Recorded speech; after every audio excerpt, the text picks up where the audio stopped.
स्वागत है आप सबका। आज हम लोग इस क्लास में बीएससी के लिए मैथमेटिक्स में वेक्टर्स का स्टडी करेंगे और वेक्टर्स में काफ़ी इम्पोर्टेंट टॉपिक जो बार बार एग्ज़ाम में पूछा जाता है, इस पर बार बार सवाल आता है, उसका नाम है geometrical meaning of scalar triple product. Scalar triple product क्या होता है, इसके बारे में हम पढ़ा चुके हैं। अगर आप बीएससी का कोर्स ज्वाइन करना चाहते हैं तो इस नंबर पे व्हाट्सअप कीजिएगा, तो आपको हम कोर्स प्रोवाइड कराएंगे कुछ टर्म और कंडीशन के साथ में। तो जो भी कंडीशन है, जो भी बातें हैं, सब बात होंगी व्हाट्सअप पे। इस नंबर पे बस व्हाट्सअप करने हैं। तो आपको इस टॉपिक को पढ़ना है, समझना है और बढ़िया से लिखना है। क्लास आप कर लेंगे तब क्या होगा, आपको संतुष्टि मिलेगी कि हाँ सर कैसे पढ़ा रहे हैं और क्या लॉजिक है। चलिए शुरू करते हैं। चलिए यहाँ पर ध्यान दीजिए। देखिए ये क्या है, एक पैरेललोपिपेड है। पैरेललोपिपेड समझे ना क्या है। देखिए यहाँ पे वो दिख रहा है आपको, ठीक है ना, ओरिजिन मान लीजिए कुछ पल के लिए। यहाँ से एक साइड जो ओ बी है वो बी वेक्टर को रिप्रेजेंट कर रहा है। किसको रिप्रेजेंट कर रहा है? बी वेक्टर को। और ओ ए क्या कर रहा है? वेक्टर ए को रिप्रेजेंट कर रहा है। और ओ सी क्या है? वेक्टर सी को रिप्रेजेंट कर रहा है। मतलब यहाँ समझिए कॉन्साइडर ऑफ पैरेललोपिपेड एक शेप है यहाँ पे, हुज कंकुरेंट्स एज का मतलब किनारा, इसके देखिए यह किनारा हो गया, साइड्स हो गया, O A, O B and O C have the length and directions, मतलब magnitude and direction of the vectors A से किसको? ओ ए से बताया ना, ओ ए को ए से, ओ बी को वेक्टर बी से और ओ सी को वेक्टर सी से हम लोग रिप्रेजेंट कर रहे हैं। ठीक है ना। देखिए फिगर में देखिए, तो जो बी क्रॉस सी निकालेंगे, बी ये देखिए एक पैरेललोग्राम बन रहा है। पैरेललोग्राम समझ रहे हैं ना, समांतर चतुर्भुज। तो ये बन रहा है, थोड़ा सा इसमें फिगर में और अच्छा से बनाना चाहिए था हमको, ये दोनों सेम होना चाहिए। तो ये जो बन रहा है पैरेललोग्राम, इसमें देखिए एक साइड ए एक साइड ए है। तो पैरेललोग्राम में पता होना चाहिए कि जब साइड रहता है ना, साइड एक साइड ए है दूसरा साइड बी है, रिप्रेजेंट कर रहे हैं, तो ए क्रॉस बी निकालते हैं, मैग्नीट्यूड निकालेंगे तो क्या होगा, उसके एरिया मिल जाता है। तो देखिए तो इसका एरिया क्या हो गया, बी क्रॉस सी का मैग्नीट्यूड क्या होगा, is the area of parallelogram, right. अब डेफिनेशन देखिए, एक vector A dot B cross C, scalar triple product का डेफिनेशन देखिए क्या है। तो numerical magnitude of B cross C का न्यूमेरिकल मैग्नीट्यूड, इसका जो भी मान आएगा O into projection of A on B cross C पर ए का प्रोजेक्शन, बी क्रॉस सी पर ए का प्रोजेक्शन। समझिए बढ़िया से कैसे निकालते हैं इसे। बी क्रॉस सी पर देखिए बी क्रॉस सी क्या है, बी और सी दोनों पर परपेंडिकुलर है ना। तो बी क्रॉस सी पर ए का प्रोजेक्शन निकालेंगे तो क्या होगा, समझिए ध्यान से, इसको आप बात को समझिएगा बढ़िया तो अच्छा लगेगा, ठीक है ना। देखिए यहाँ पे पकड़ते हैं, जैसे देखिए ए का बी पर निकालते हैं ना जब प्रोजेक्शन, तो लिखते हैं हम लोग ए डॉट बी बटा बी का मैग्नीट्यूड, ठीक है ना, समझ रहे ना। तो इसी फार्मूला को और एक्सटेंड करके ए का बी पर प्रोजेक्शन क्या होता है, ए डॉट बी बटा बी का मैग्नीट्यूड, इसी फार्मूला को एक्सटेंड करके, इसी फार्मूला को बढ़ा के हम लोग अगर निकालेंगे तो हमारा जो प्रोजेक्शन आएगा, किसका प्रोजेक्शन जो आएगा हमारा, किसका प्रोजेक्शन, ए का बी क्रॉस सी पर, वो क्या मिलेगा हमारा, मिल जाएगा ए का मैग्नीट्यूड इंटू कॉस थीटा। क्या मिलेगा, ए का मैग्नीट्यूड इंटू कॉस थीटा मिलेगा। इस फिगर से मैंने थीटा बन रहा है ना, इस फिगर से क्या बनेगा हमारा, ये मिलेगा। तो देखिए अब इसमें आइए, ये क्या है, पैरेललोग्राम का एरिया रख दिया हमने। ये क्या है, देखिए ये क्या है, हाइट के बराबर है। ये जो मिल रहा है ना, ये जो मिल रहा है ना मॉड ए इंटू कॉस थीटा, यह इस हाइट के बराबर, इसके हाइट के बराबर है, समझे ना। यहाँ समझिए, रुकिए, यहाँ से गलती से यहाँ से मिलाएंगे, हाइट ही हो जाएगा। यहाँ से क्या करेंगे, इस पर डालेंगे, ठीक है ना, परपेंडिकुलर डालेंगे थोड़ा सा, तो ये इसके हाइट के बराबर है, ठीक है ना। तो कभी भी एरिया दिखाई दे, उसके बाद क्या हो, आपको हाइट दिखाई दे, तो एरिया इंटू हाइट क्या होता है, हमेशा वॉल्यूम देता है, वॉल्यूम मान आयतन। तो याद रखिएगा कि ए डॉट बी क्रॉस सी बराबर वॉल्यूम ऑफ पैरेललोपिपेड। तो A dot B cross C का मान क्या होता है, पैरेललोपिपेड का वॉल्यूम बताता है। क्या बताता है, पैरेललोपिपेड का वॉल्यूम बताता है। तो यही इसका ज्योमेट्रिकल मीनिंग है, समझे ना बात। इस बात को आपको याद रखना है, नोट कर लीजिए, बढ़िया से सजा लीजिए। आइए इस पर बहुत सारा चीज़ हम लोग बनाते हैं और बहुत सारा चीज़ समझते हैं, राइट। आगे देखिए, अब यहाँ पे देखते हैं, एक प्रश्न है, बहुत अच्छा सा क्वेश्चन है, find the volume of parallelopiped whose concurrent edge are represented by the vectors, vector दिया है 1 2 और 3, 3 वेक्टर के द्वारा उसका जो साइड्स है वो दिया गया है, ठीक है ना, एज दिया गया है। तो इसका हम लोग कैसे निकालेंगे, क्या चीज़, वॉल्यूम, ये बताना है। आइए सॉल्यूशन करते हैं।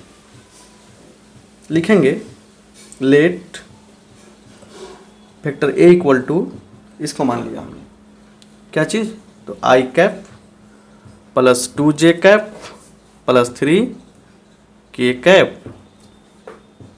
वेक्टर बी इक्वल टू क्या मान लिया हमने, तो 3i cap plus 4j cap minus 5k cap. और सी इक्वल टू क्या मान लिया, i cap minus 2j cap plus 3k cap, ये मान लिया हमने, ठीक है ना। अब लिखेंगे नाउ वॉल्यूम। वॉल्यूम क्या होगा इसका, वॉल्यूम क्या होगा, देखिए वॉल्यूम क्या होगा इसका, देखिए तो स्केलर ट्रिपल प्रोडक्ट जो है यहाँ पे निकालते हैं, वही काम हम लोग यहाँ पे करने वाले हैं। चलिए क्या बताए थे हम, बताए थे यहाँ लिखिए 1, इसका क्या है 2, इसका क्या है 3, इसका कंपोनेंट क्या है 3, 4 माइनस 5, ये 1 माइनस 2 3, ये है ना। तो ये हो गया। अब क्या होगा, इसको हम लोग आगे बढ़ाएंगे। 1 को चूज किया, डिलीट और डिलीट ऐसे करते हैं, डिलीट और डिलीट, डिटर्मिनेंट पर है ना आप लोग, तो 4 माइनस 5 माइनस 2 3 माइनस 2 लिखेंगे, डिलीट और डिलीट 3 माइनस 5 1 3 प्लस 3, डिलीट और डिलीट 3 4 1 माइनस 2, है ना। देखिए हम इसको एवेल्युएट करेंगे हम लोग। एवेल्युएट कीजिए क्या आ रहा है, देखिए तो 1 आ गया, माइनस 12 हो जाएगा, माइनस 5 दूना 10, 9 प्लस 5 माइनस 6 माइनस 4, 12 घटाऊँ 10 2, 14 दूने कितना 28 होगा, क्या होगा माइनस 6 माइनस 4 कितना होगा माइनस 10, बस यहीं कितना होगा 30 होगा। अब देखिए यहाँ पे क्या दिख रहा है हम लोगों को, तो 28 माइनस 30 कितना होगा 48 माइनस 2 कितना माइनस 46 हो जाएगा। समझ रहे हैं ना। एक बार और चेक करते हैं, क्योंकि चेक करना ज़रूरी इसलिए है कि मतलब कि कैलकुलेशन में गलती हो सकता है, ठीक है।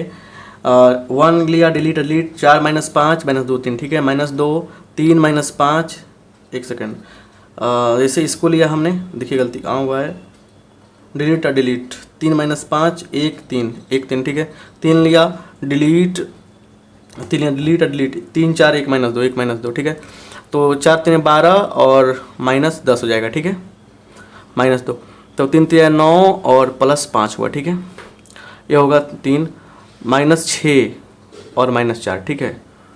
तो देखिए यहाँ पे तो हो गया माइनस, ये क्या होगा प्लस 2 होगा, ठीक है।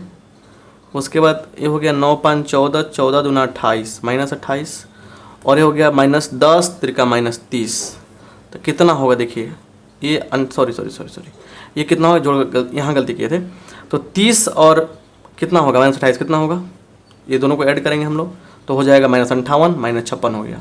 तो यहाँ पे वॉल्यूम निकालते हैं, एरिया निकालते हैं, सब क्या होता है पॉजिटिव होता है, तो इसलिए वॉल्यूम बराबर क्या हो जाएगा 56, क्या 56 आपका हो गया, ठीक है ना। 56 यूनिट लिख सकते हैं हम लोग, कुछ दिया नहीं है, ठीक है ना। तो यहाँ समझ में आ गया, क्लियर। तो ये चीज़ आपको समझ में आना चाहिए। तो वॉल्यूम निकालने आपको आ गया, कैलकुलेशन गलती होगा दिक्कत हो जाएगा, क्लियर। अब देखिए कुछ आगे एक दो और यहाँ पे कॉन्सेप्ट आपको सिखाने जा रहे हैं, बहुत प्यारा सा थ्योरी है, उसको समझिए बढ़िया से। चलिए थ्योरी क्या है समझते हैं, बहुत ही इंपॉर्टेंट थ्योरम है। थ्योरम क्या है समझिए बढ़िया से, यहाँ पे अच्छा से समझने की कोशिश करनी है आपको।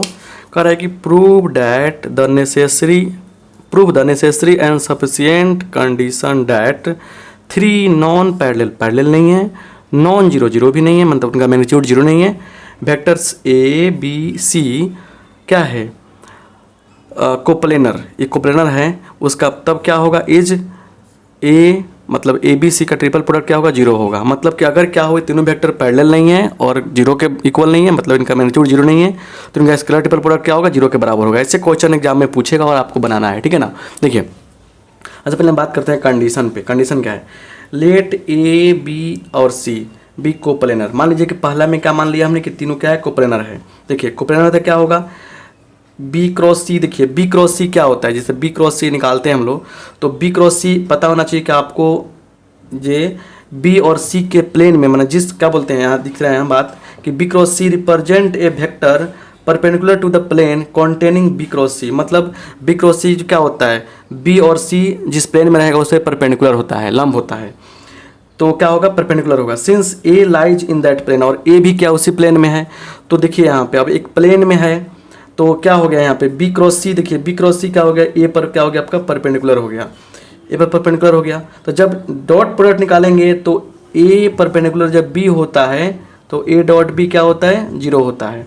सुनिए बी क्रॉस सी मतलब आपको पता है ना कि ए मतलब कि ए बी सी का ट्रिपल प्रोडक्ट क्या होता है, ए डॉट बी क्रॉस सी होता है कि नहीं। तो जब क्या है, तीन को मान लिया हमने, तो बी क्रॉस सी क्या करेगा, B cross C represent a vector, एक वेक्टर होता है, वेक्टर है ना, होता है वेक्टर प्रोडक्ट है जो क्या होता है बी और सी के रखने वाले प्लेन पर लंब होता है। और उसी प्लेन में बेचारा ए बैठा हुआ है, ए बैठा हुआ उसी प्लेन में, तो ऑटोमेटिक क्या हुआ कि ए पर वो परपेंडिकुलर हो गया। तो मतलब कि दोनों के बीच एंगल 90 बन रहा है, 90 बन रहा है तो ए और बी के वेक्टर है, एक ए हो गया, एक वेक्टर ये हो गया, दोनों के डॉट निकाल रहे हैं, 0 आ रहा है। मतलब क्या हुआ कि ये इस पे परपेंडिकुलर है, चाहिए इससे परपेंडिकुलर है, मतलब दोनों के बीच का 90 का एंगल बन रहा है। तो कंडीशन हमारा क्या हो गया, प्रूफ हो गया, ठीक है ना, प्रूव्ड हो गया। यहाँ देखिए अब मान लीजिए कि हमारा ये ऑलरेडी दिया हुआ है, तो बताना है कि ये क्या है, एक ही प्लेन में है। तब क्या है, एक ही प्लेन में है। सुनिए तो A dot B cross C, basic concept जो पढ़ाए है ना हम वेक्टर का, उसको जरूर देखिएगा आप लोग। 2 लेक्चर तो बेसिक पढ़ाए थे हम, इसीलिए पढ़ाए थे, कॉपी पढ़ा के देखिएगा, लिखे होंगे। तो कोर्स ज्वाइन करना है तो इस नंबर पर व्हाट्सअप कीजिए। तो ए डॉट बी क्रॉस सी ये 0 हो जाएगा, इसका मतलब ये ना होता है 0 हो जाएगा। तो ये 0 है, मतलब क्या है, दोनों के बीच का एंगल 90 बन रहा है। मतलब बी क्रॉस सी परपेंडिकुलर है ए पर, हमको बी क्रॉस सी पर ज़्यादा फोकस करना है इसलिए इस पर परपेंडिकुलर लिख रहे हैं। ए क्या है, इस पर परपेंडिकुलर है। परपेंडिकुलर होने का मतलब हुआ कि बी क्रॉस सी जो है वो क्या है, एक ऐसा प्लेन पर परपेंडिकुलर है जो बी और सी रखता है, ठीक है ना। जिस प्लेन में बी और सी उसी पर क्या है, परपेंडिकुलर है, ऐसा वेक्टर है, ठीक है ना। तो ए भी उसी प्लेन में ऑलरेडी बैठा हुआ है, तो ए पर भी क्या हो गया, परपेंडिकुलर हो गया। तो यहाँ क्या हो गया, मतलब कि यहाँ पे B cross C is the perpendicular to plane, perpendicular to लिखेंगे यहाँ पे, टू द प्लेन, चाहे द लिख दीजिए, the plane containing B and C. मतलब बी क्रॉस सी क्या है, बी और सी जिस प्लेन में है उसी परपेंडिकुलर है। तो बी और सी एक ही प्लेन में हो गया, उसी प्लेन में क्या है, ए बैठा हुआ है, तो मतलब कि तीनों क्या हो गया, एक ही प्लेन में हो गया। तो लिखेंगे A B C are coplanar, hence the theorem लिखिएगा लास्ट में। मतलब समझने का प्रयास कीजिए। मतलब ये है कि अगर scalar triple product A B C का मान 0 हो, ठीक है ना, तो क्या होगा, जो वेक्टर्स होंगे एक प्लेन में होंगे। अगर एक प्लेन में है तो उनका स्केलर को, एक प्लेन में है तो क्या बोलेंगे हम, वो कोप्लेनर कहलाएंगे। जो वेक्टर एक प्लेन में होते हैं क्या बोलते हैं, उसको कोप्लेनर बोलते हैं। और जब वेक्टर कोप्लेनर होंगे तो उसका स्केलर ट्रिपल प्रोडक्ट क्या होगा, 0 के बराबर होगा। यही उल्टा सीधा बात है, वाइस वर्सा कह सकते हैं कि अगर स्केलर ट्रिपल प्रोडक्ट 0 के बराबर है तो वेक्टर्स क्या होंगे, कोप्लेनर होंगे। अगर स्केलर ट्रिपल प्रोडक्ट 0 के बराबर हो गया तो कोप्लेनर हो गया। वैसे ही अगर क्या हो, वेक्टर्स कोप्लेनर हैं तो स्केलर ट्रिपल प्रोडक्ट क्या होगा, 0 के बराबर होगा। तो ये कहानी है, ठीक है ना। ये 2 थ्योरम, ये थ्योरम पूछा जाता है एग्जाम में, तो बहुत अच्छा से समझिए बढ़िया से, और दोनों थ्योरम को लिखिए आप जाके, ठीक है ना। पक्का आपको काफ़ी फ़ायदा मिलेगा। मिलेंगे हम अगले क्लास में अगले कंसेप्ट के साथ में, क्वेश्चन के साथ में। तो अभी बहुत सारा चीज़ पढ़ाएंगे आपको, बहुत सारा चीज़ समझाएंगे वेक्टर में, फिर अगले क्लास में अच्छा से समझेंगे हम लोग। तो आप सबका बहुत बहुत धन्यवाद। समझ में आया है, लाइक कर दीजिए, सब्सक्राइब कर दीजिए चैनल को और शेयर कर दीजिए दोस्तों।